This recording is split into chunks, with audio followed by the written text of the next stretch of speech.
রাধে রাধে বন্ধুরা, আশা করি অনেক অনেক ভালো আছেন। তো আমিও অনেক অনেক ভালো আছি ভগবানের কৃপায়।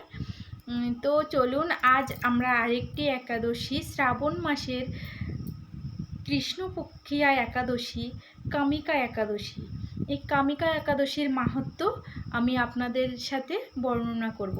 আর কবে কামিকা একাদশী পড়েছে সেটা অবশ্যই ভিডিওর শেষে জানাবো আপনাদেরকে। তো চলুন জেনে নিই কামিকা একাদশী মাহাত্ম্য। শ্রাবণ কৃষ্ণপক্ষিয়া কামিকা একাদশীর কথা ব্রহ্মবৈবর্ত পুরাণে যুধিষ্ঠির শ্রীকৃষ্ণ সংবাদে বলা হয়েছে। যুধিষ্ঠির মহারাজ শ্রীকৃষ্ণকে বললেন, হে গোবিন্দ, হে বাসুদেব, শ্রাবণ মাসের কৃষ্ণপক্ষের একাদশীর নাম এবং মাহাত্ম্য সবিস্তারে আমার কাছে বর্ণনা করুন। তা শুনতে আমি অত্যন্ত কৌতূহলী। প্রত্যুত্তরে ভক্তবৎসল ভগবান শ্রীকৃষ্ণ বললেন, হে রাজন, পূর্বে দেবর্ষি নারদ প্রজাপতি ব্রহ্মাকে এই প্রশ্ন করলে তিনি যে উত্তর প্রদান করেছিলেন, আমি এখন সেই কথাই বলছি। আপনি মনোযোগ সহকারে তা শ্রবণ করুন। এক সময় ব্রহ্মার কাছে ভক্তশ্রেষ্ঠ নারদ জিজ্ঞাসা করলেন, হে ভগবান, শ্রাবণ মাসের কৃষ্ণপক্ষিয়া একাদশীর নাম কি? এর আরাধ্য কে? এই ব্রতের বিধিই বা কীরকম? এই ব্রতের ফলে কী পূর্ণ লাভ হয় তা সবিশেষ জানাতে ইচ্ছে করি। আপনি কৃপা করে আমাকে তা জানালে আমার জীবন ধন্য হবে। নারদের কথা শুনে ব্রহ্মা অত্যন্ত সন্তুষ্ট হলেন। তিনি বললেন, হে বৎস, জগৎ জীবের মঙ্গলের জন্য আমি তোমার প্রশ্নের যথাযথ উত্তর দিচ্ছি, তুমি তা শ্রবণ করো। শ্রাবণ মাসের কৃষ্ণপক্ষিয়া একাদশী কামিকা নামে জগতে প্রসিদ্ধা। এই একাদশীর মাহাত্ম্য শ্রবণে বাজপেয় যজ্ঞের ফল লাভ হয়। ভগবান শ্রী হরির পূজা অর্চনা অপরিমিত পূর্ণফল প্রদান করে। গঙ্গা, গোদাবরী, কাশী, নৈমিষারণ্য, পুরস্ক ইত্যাদি তীর্থ দর্শনের সমস্ত ফল একমাত্র কৃষ্ণ পূজার মাধ্যমে কোটিগুণ লাভ করা যায়। সাগর ও অরণ্যযুক্ত পৃথিবী দানের ফল, দুগ্ধবতী গাভী দানের ফল অনায়াসে এই ব্রত পালনে লাভ করা যায়। যারা পাপপূর্ণ সাগরে নিমগ্ন, এই ব্রত তাদের উদ্ধারের একমাত্র সহজ উপায়। এই রকম পবিত্র পাপনাশক শ্রেষ্ঠ ব্রত আর জগতে নেই। শ্রীহরি স্বয়ং এই মাহাত্ম্য কীর্তন করেছেন। রাত্রি জাগরণ করে যারা এই ব্রত পালন করেন তারা কখনো দুঃখ ও দুর্দশাগ্রস্ত হন না। এই ব্রত পালনকারী কখনো নিম্নজনী প্রাপ্ত হন না।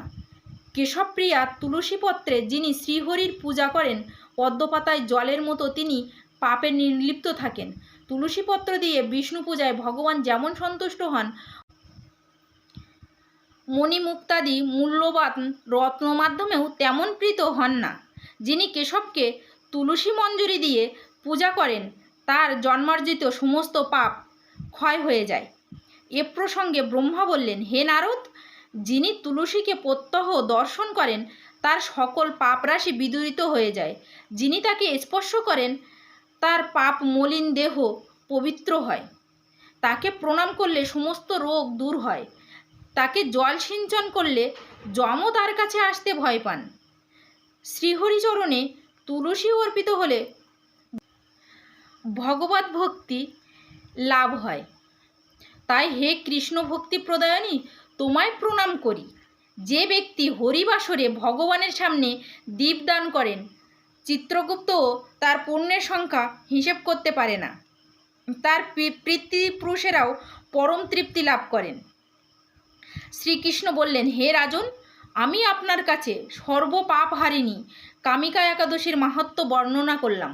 অতএব যিনি ব্রহ্মা হত্যা, ভ্রূণ হত্যা, পাপ বিনাশিনী, মহাপূর্ণ ফলদায়ী এই ব্রত পালন করবেন ও এই মাহাত্ম্য শ্রদ্ধা সহকারে পাঠ অথবা শ্রবণ করবেন, তিনি সর্বপাপ থেকে মুক্ত হয়ে বিষ্ণুলোকে গমন করবেন। রাধে রাধে, জয় শ্রীকৃষ্ণা।